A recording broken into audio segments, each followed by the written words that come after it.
There's this battle that happens on Twitter a lot between should you work hard and should you not. Like David Hauser's on there saying it's like you're slave driving people. And Keith Rabois is always on there saying, like, no, all the great founders work their fingers to the bone. First of all, they're talking about two different things. David is talking about employees in a lifestyle business, which is fine. Your number one thing in life, if you're doing that, is not getting wealthy. You have a job, you also have your family, you also have your life. But Keith is talking about the Olympics of startups. He's talking about the person going for the gold medal and trying to build a multi-billion-dollar public company. That person has to get everything right. They have to have great judgment. They have to pick the right thing to work on. They have to recruit the right team, and they have to work crazy hard because they're basically engaged in a competitive sprint. So if getting wealthy is your goal, you are going to have to work as hard as you can. But hard work is absolutely no substitute for who you work with and what you work on. What you work on is probably the most important thing. Finding product, market, founder fit, which is how well you are personally suited to that business. The combination of that three, that should be your overwhelming goal. And you can save yourself a lot of time if you pick the right area to work in. Picking the right people to work with is the next most important piece. And then third comes how hard you work. But they're like three legs of a stool. If you shortchange on any one of them, the whole stool is going to fall down. So it's not like you can pick one over the other that easily. So the order of operations when you're building a business is, or even building your career, is first figure out what should I be doing? What is something where there is a market that is emerging? There's a product that I can build that I'm excited to work on, and something where I have specific knowledge and I'm really into it. And then second, surround yourself with the best people possible. And no matter how high your bar is, raise your bar.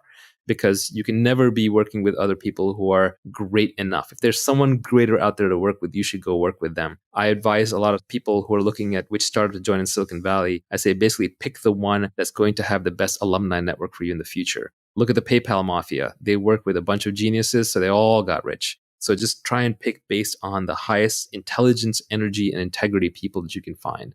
And then finally, once you've picked the right thing to work on and the right people to work with, then you work as hard as you can. This is where the mythology gets a little crazy. People will work 80, 120-hour weeks. A lot of that's just status signaling. It's showing off. Nobody really works 80 to 120 hours a week sustained at high output with mental clarity. Your brain breaks down. You just won't have good ideas.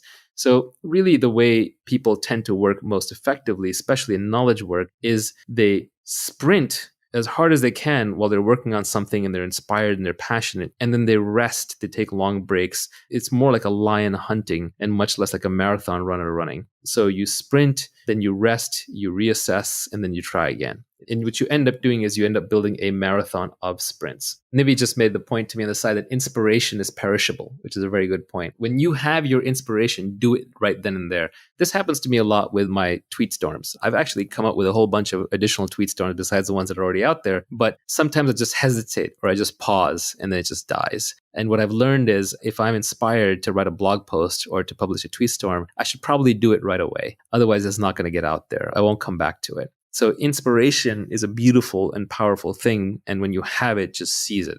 So people talk about impatience. When do you know to be impatient? When do you know to be patient? My glib tweet on this was impatience with actions and patience with results. And I think that's actually a good philosophy for life. Anything you have to do, just get it done. Why wait? You're not getting any younger. Your life is slipping away. You don't want to spend it waiting in line. You don't want to spend it traveling back and forth. You don't want to spend it doing things that you know ultimately aren't part of your mission. And when you do them, you want to do them as quickly as you can while you do them well with your full attention. But then you just have to give up on the results. You have to be patient with the results because you're dealing with complex systems. You're dealing with lots of people. It takes a long time for markets to adopt products. It takes time for people to get comfortable working with each other. It takes time for great products to emerge as you polish away.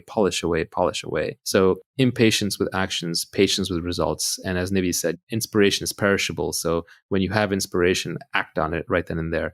If I have a problem that I discover in one of my businesses that needs to be solved, I basically won't sleep until at least the resolution is in motion. And this is just a personal failing. But if I'm on the board of a company, I'll call the CEO. If I'm running the company, I'll call my reports. If I'm responsible, I'll get on there right then and there and solve it.